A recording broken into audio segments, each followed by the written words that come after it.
Welcome back to True Story with John Gibson. Today's guest is a friend and fellow Tap Cancer Out ambassador, Rachel Silverman. Rachel, thank you so much. Thank you for having me.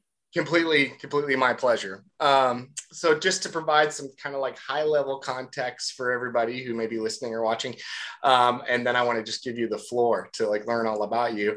I met, quotation marks, Rachel, maybe 2 years ago or so, maybe 2.5 through Tap Cancer Out. And really just, she has become somebody that I literally like, although I don't think we've met, maybe we've met, but I don't think we've met. I don't know. Have we met? I don't think we've met face-to-face, only. Okay. Yeah, exactly. So cool. So with that, we haven't met face to face, but like, I literally feel like I know you. You're a part of my kind of daily day, like going through Instagram and social media stuff. So I'm so excited just to kind of pick your brain and get to know you more.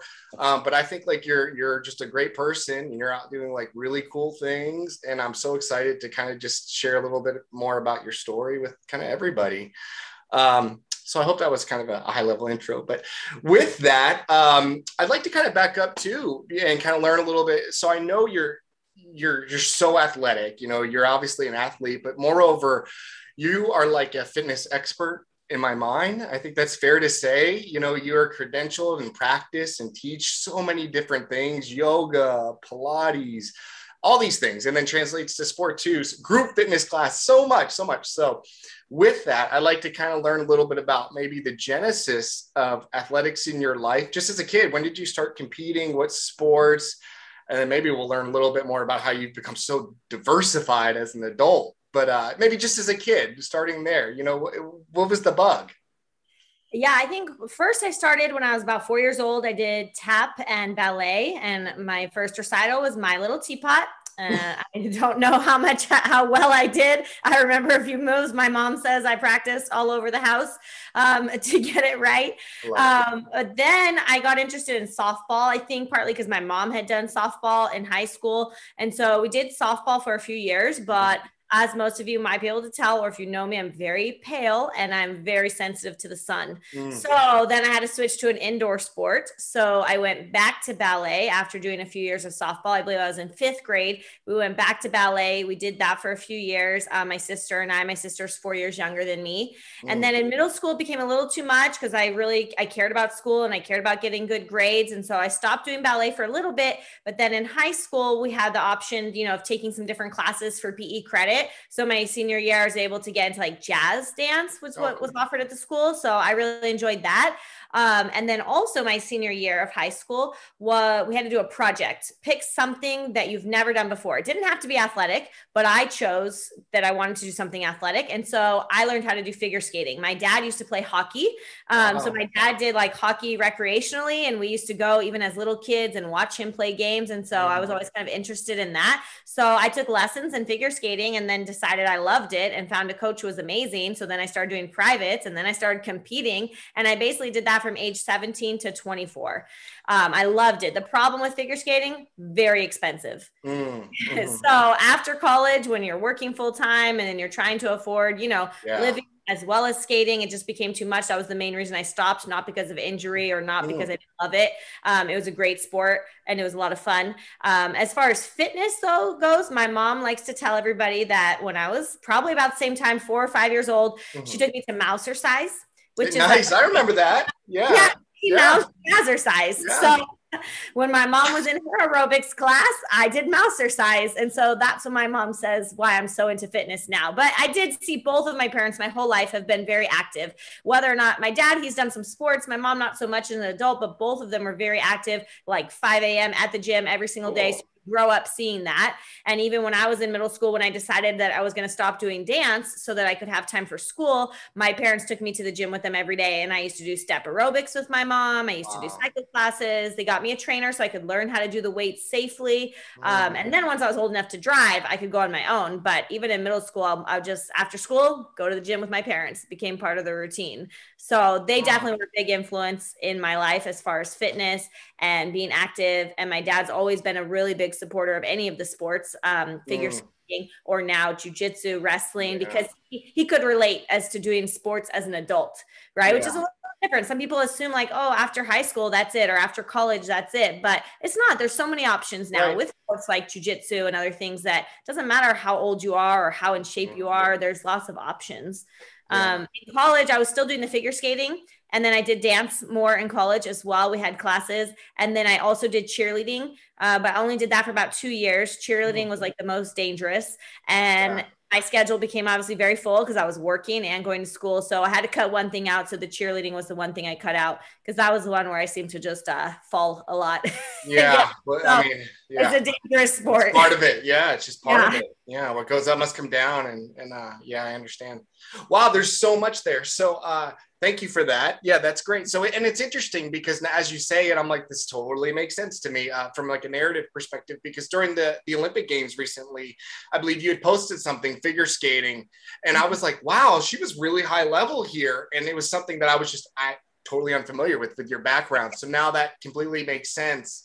That's amazing. And I agree real quickly to your point too, just because we're at maybe a senior level or post high school, college, yeah, there's still a lot of opportunities for athletes out there. So it doesn't have to be necessarily the end of the road, like the generations before us, like your dad, right? Unfortunately.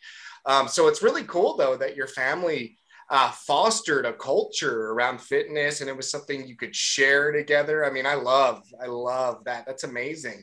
But I guess I have to ask this. So a lot of it makes sense now. So I know you as a jujitsu practitioner primarily, right? Even though you wrestle and do all these other things too. But with that, I know I can appreciate the balance that requires. So I hear like the early influences of dance and all that. I'm like, totally get it.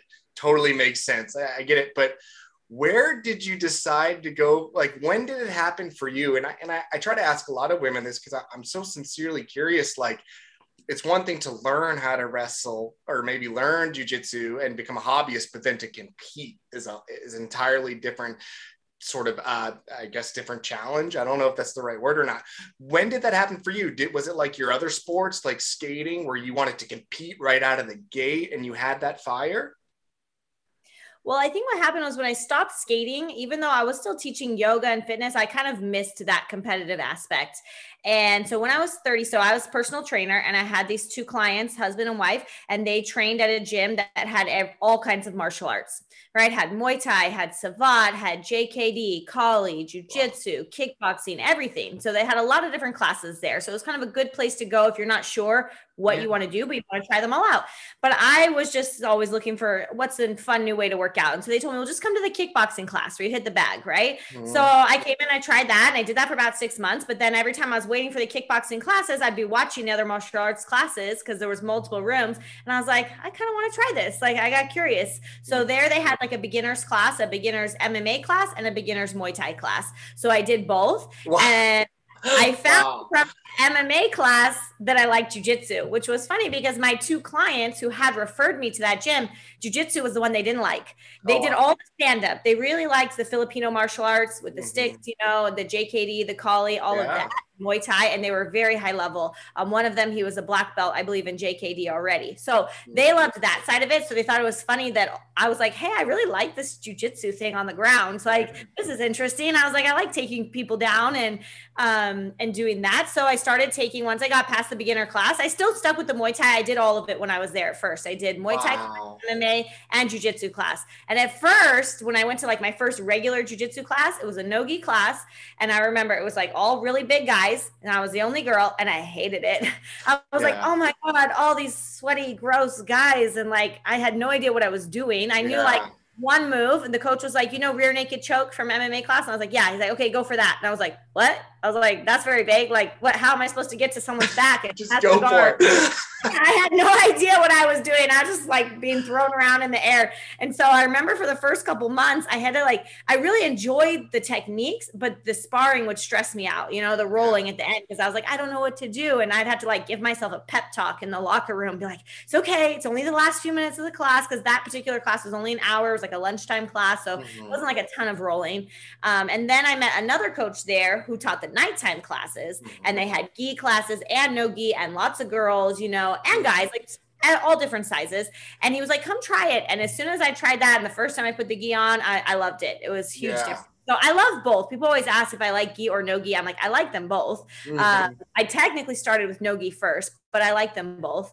And I would just sign up for whatever tournament's available. Gi, no gi. If there's girls, okay, I sign up. But I think then my coach in the evenings, that coach, he was the black belt there. And he was like, I think you should try this tournament. And it was like, I had only been a white belt for like 6 months. And I was like, no, I don't think so. You know? And he was like, yeah, everyone's going to do it. It's just a local tournament. And pretty much everyone from our gym came, as well as like other sister academies type of thing. And so I did it, and it was terrible. I got smashed and ended up against people who were way bigger than me. And I cried after, but you know what? It motivated me. I was like, okay, well, now that I know what it's like, I will want to go against people my own size, because for some reason I got thrown into a bracket with people bigger than me and wasn't told about it till after, which was a little weird. But I was like, okay, I want to see how I do against people my own size. And now that I know what it's like, okay, I'm going to train with that in mind. Right. So I waited a few months, and then I signed up for another tournament. And then that one, I like actually tied the girls. So both fights, I lost them in overtime. It was like first takedown wins in overtime, but they were both tied. So I was like, okay, I know how to score some points. Okay. Yeah, you deserve to be there. Hard fought. Yeah. Right? And then the third tournament I did as a white belt was a no-gi one. And that's when I finally won my first match. I ended up in third place overall, but I won 2 out of 3 matches that day. And it was like the best feeling ever. Right. And then you're like just hooked after that.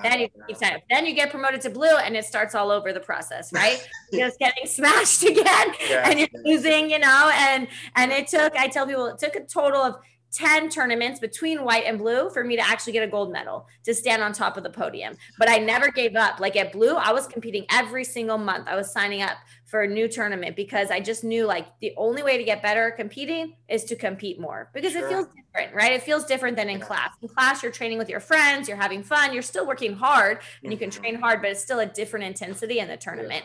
And everyone has different moves too, right? Like when you come to class, sometimes it's hard because you all know each other's moves, because you train with the same people and you love the same moves.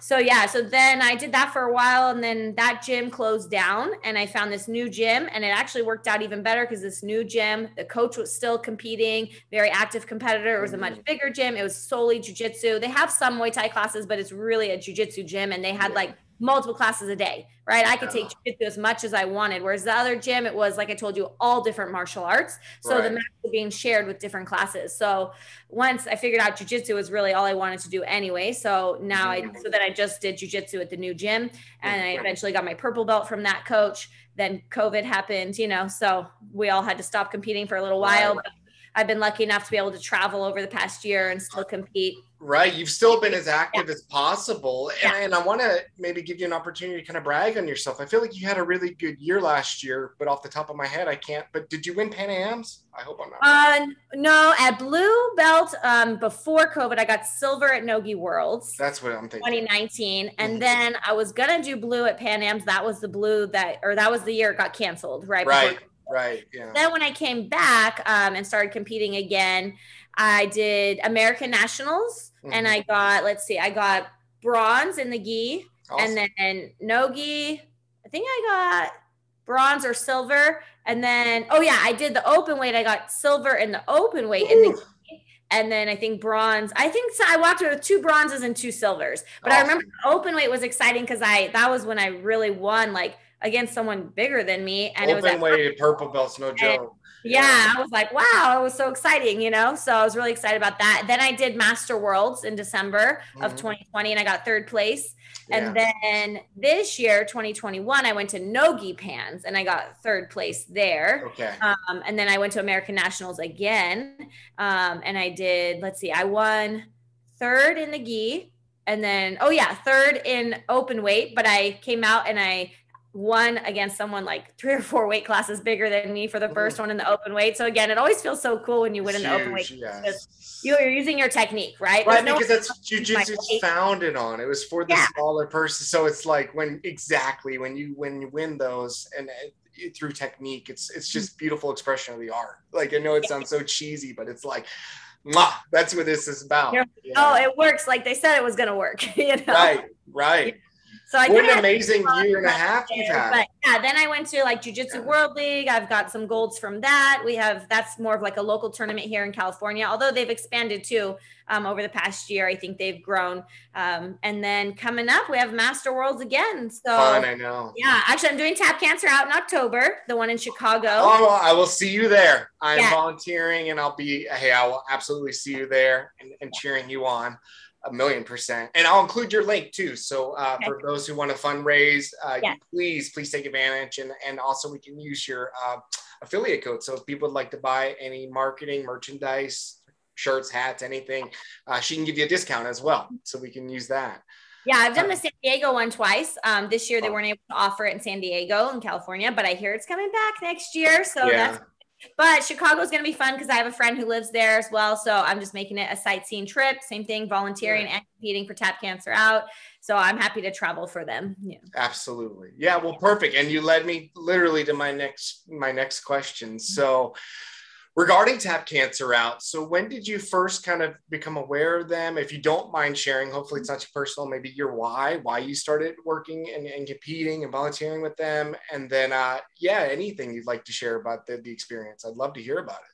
Yeah, at my first gym, I think it was another member. He had done it one year and I heard about it through him. And so I was kind of asking questions like, oh, what is that? And I think he had the gi on or something too, So I was like, what is that? And I was curious about it because of course we've all known people with cancer. That's what I feel like. Every person I talk to knows someone, whether or not they've passed away from it or recovered from it. I feel like we've all had some family members in our life that have had cancer. Yeah. And so I was like, what a great concept to be able to do jujitsu and raise money for a good cause at the same time. And so I researched it a lot to make sure it was a good company and legit and like a real charity and one that actually gives the money where it says it's going to give the money.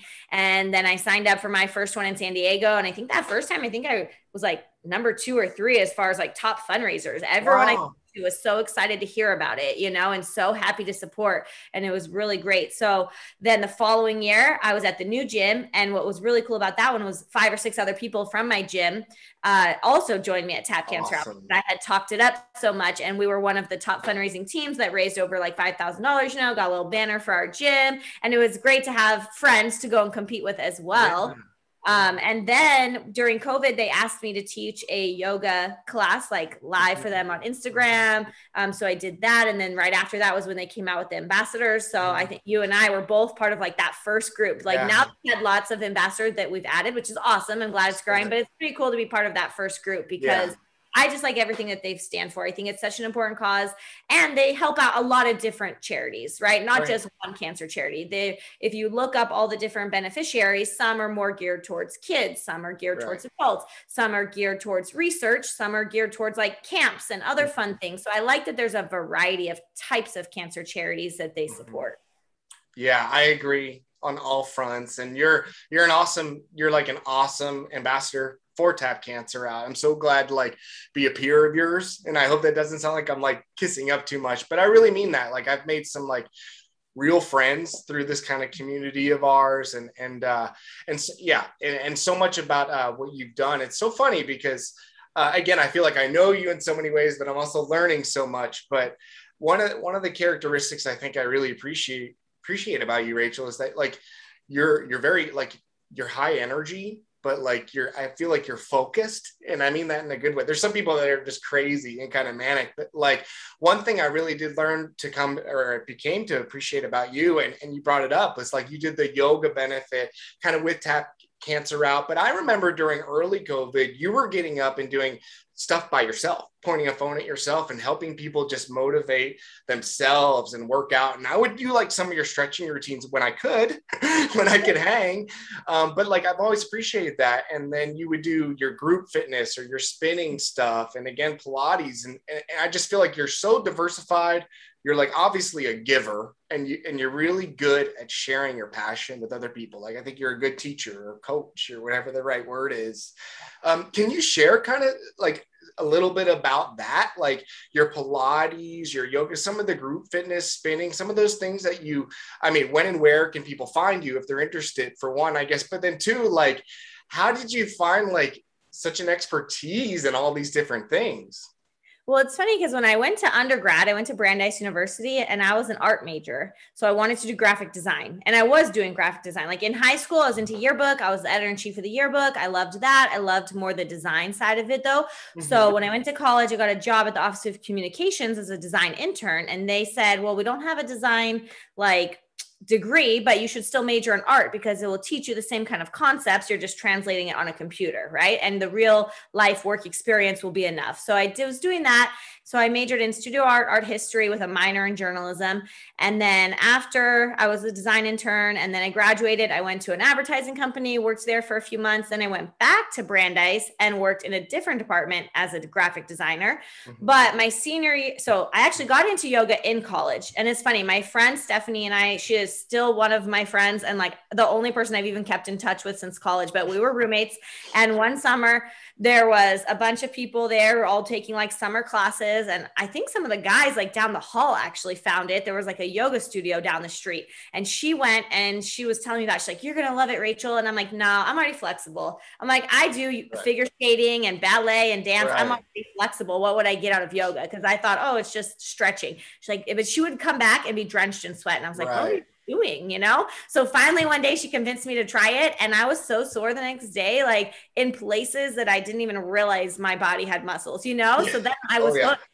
So I started going like once a week because in college, that was all I could afford. And then they told me, oh, you can work the front desk and we'll give you free classes. And I was like, great, I'll work the front desk. And so that's when I really got hooked because then I started going like 3 to 5 times a week to yoga. So my senior year of college, I did a yoga teacher training.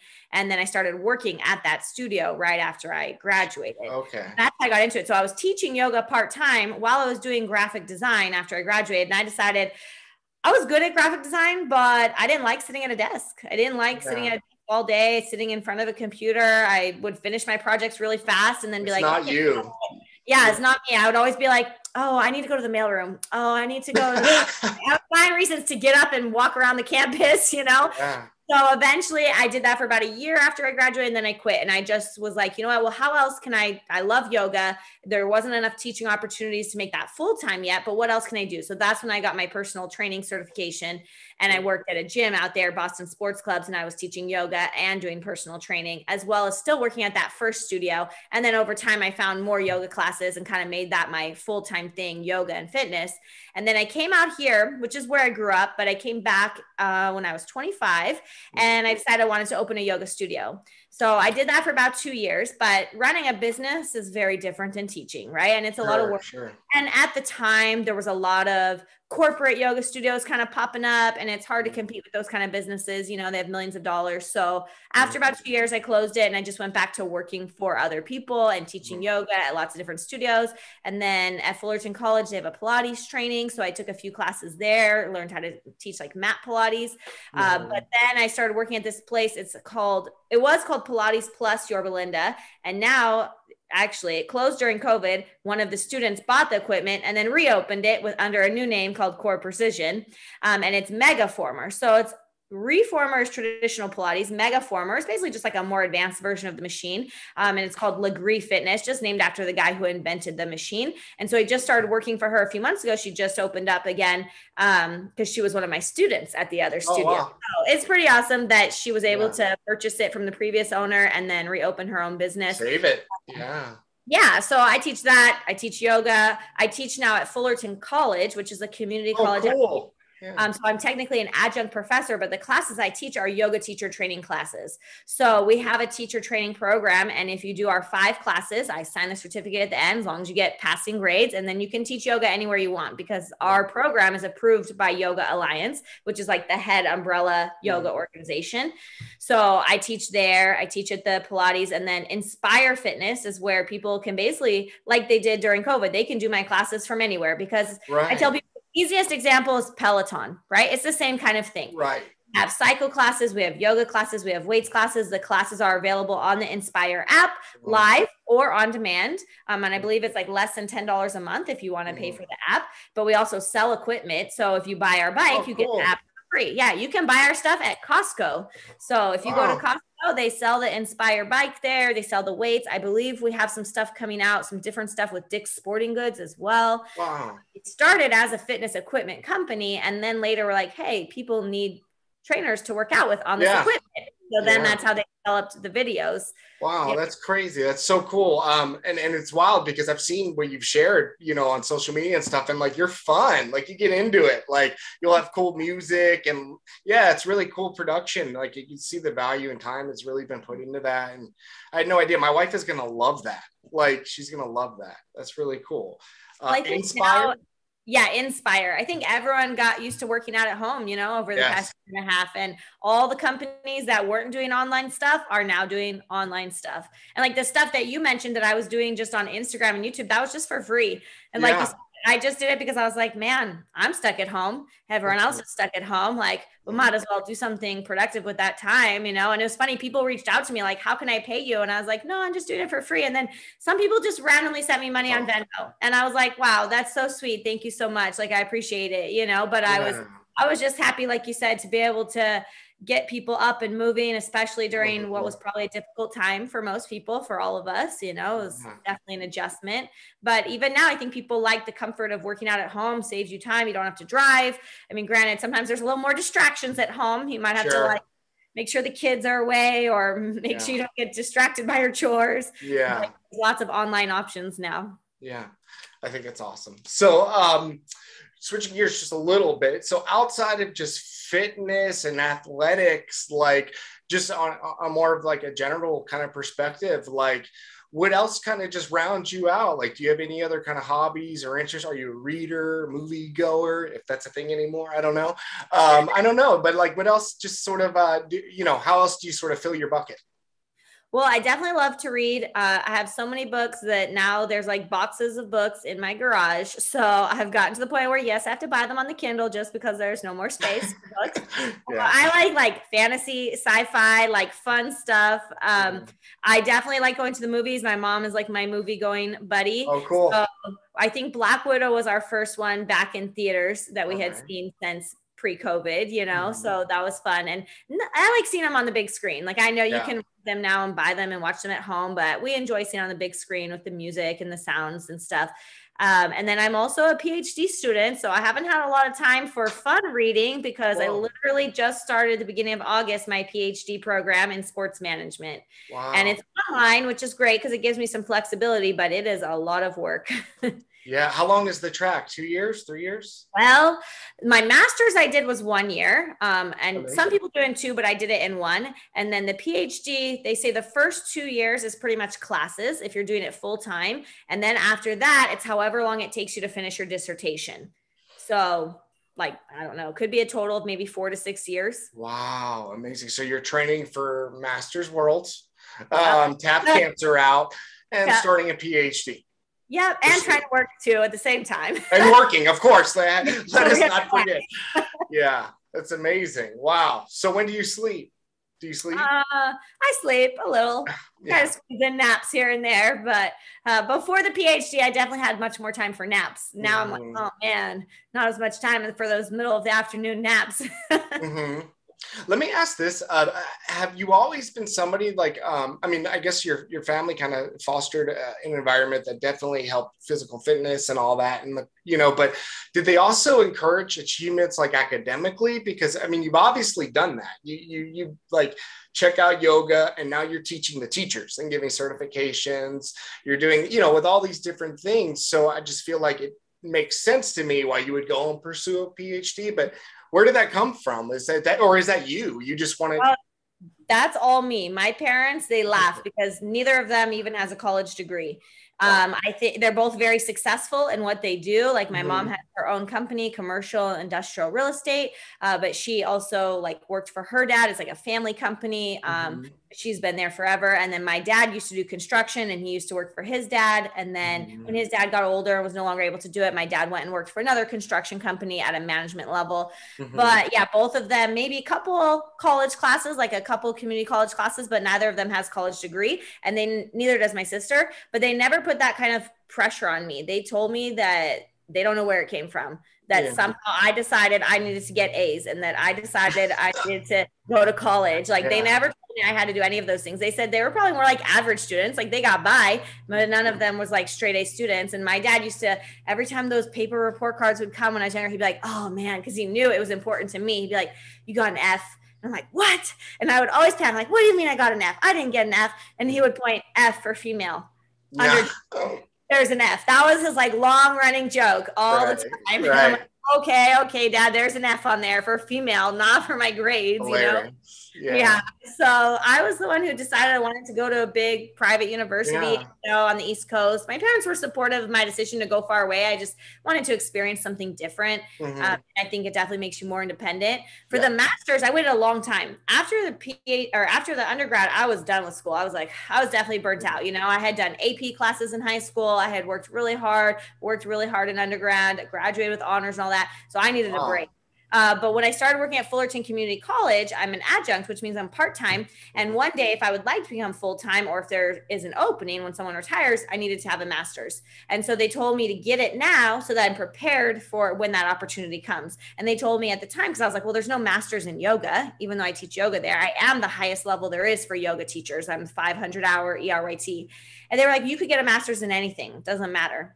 That's what they said. Just needed to have a master's to be able to work at college. So I was like, well, what is something kind of related? And so I found, and I needed something online so that it would be flexible with my schedule. And so that's when I found Master's in Sports Management at Troy University. And I didn't know that much about sports management. And then as I was going through the program, I was like, wow, this is really fascinating, interesting. This is stuff that relates to fitness too. Like sports management is not just football and basketball and that kind of stuff. It relates to all sports as well as fitness, as well as recreational sports. And so some of the professors in that program recommended the PhD program. And so that's when I applied for the PhD. So my master's, I think, was University of South Dakota. I think I said that wrong at the beginning. And then my PhD is Troy University, but both are online. But so based on their recommendations, that's why I applied to that school. Yeah, no, it makes sense to me. And again, not that I'm in any way, shape, or form an expert about sports management, but to your point, being that it's larger than just your core popular sports and it encompasses fitness and all these other things, I think that's like right in line with your core interests. So that sounds like perfect. Yeah. Wow, that's amazing. So you definitely have your work cut out for you here, at least in the near future in that pursuit, and in the short term, as far as tap cancer out in the world. Look, all that's awesome. Let me ask maybe one more question. This is more for me than anyone else, but from a diet perspective, like how are you fueling yourself?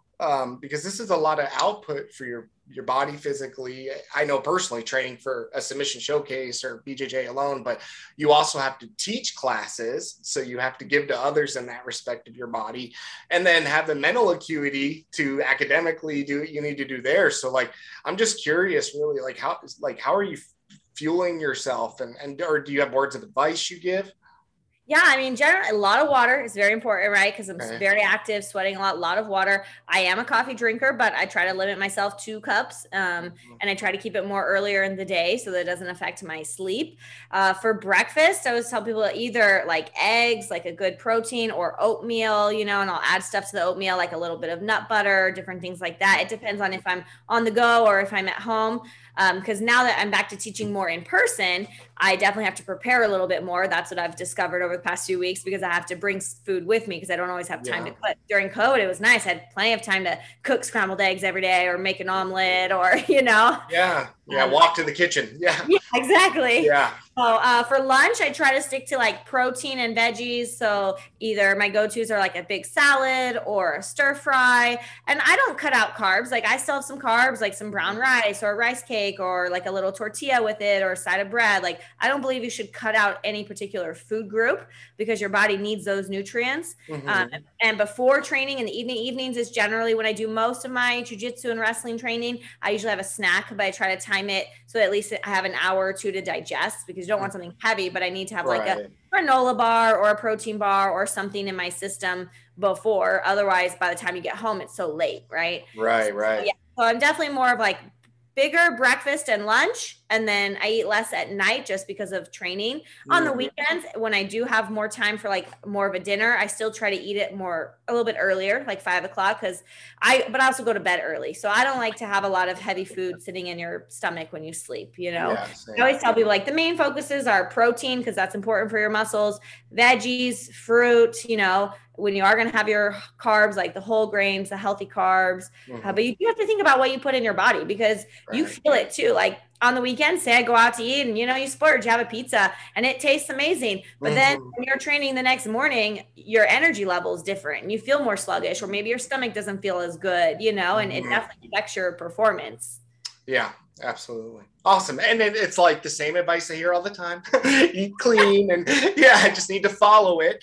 Yeah. Right. Use common sense. I love chocolate just as much as the next person. Yeah. Right. I always tell people, like, sometimes people are like, well, do you drink alcohol? And I'm like, no, because I would rather eat my calories. Like if I had a choice, chocolate or alcohol, I would pick the chocolate, but that's just same 100% of the time, all the time, every time. Yeah. Same. Awesome. Thank you so much again for this. Real quick before I let you go, and I'll make sure to include these on all the links, but for people to reach out to you if they have questions or want to log into any of your group classes or support you to donate for Tap Cancer Out, what's the best place people to reach out? Where can they reach you? Yeah, the best place would be Instagram, because it's public, right? So anyone can send me a message. I changed it now to be my full name, Rachel Sarah Silverman. It used to be Rachel Yoga, but I was like, obviously I do way more than just yoga now. So that's true. My full name, Rachel Sarah Silverman. You can send me a message on there and I'm happy to reach out, and I can then forward you the links to any of the other things, you know, to the YouTube page or to the Inspire Fitness or the Tap Cancer Out. Tap Cancer Out is also in my bio. So if you'd like to make a donation for the Chicago tournament, you can click that link in my bio as well on Instagram. Great. Thank you so much. And again, I really appreciate just learning, like having this conversation, but with you, but learning so much more about you. Again, you're one of my favorite people. You're definitely one of my favorite Tap Cancer Out ambassadors. So I just want to thank you again for kind of finding the time and coming on the show. Yeah, thank you. And I look forward to meeting you face to face in Chicago soon. I know, soon, a couple of weeks. So exciting. I'll be rooting for you. I'll certainly see you there. Again, this is a true story. John Gibson, today's guest, Rachel Silverman. Thank you. Thank you.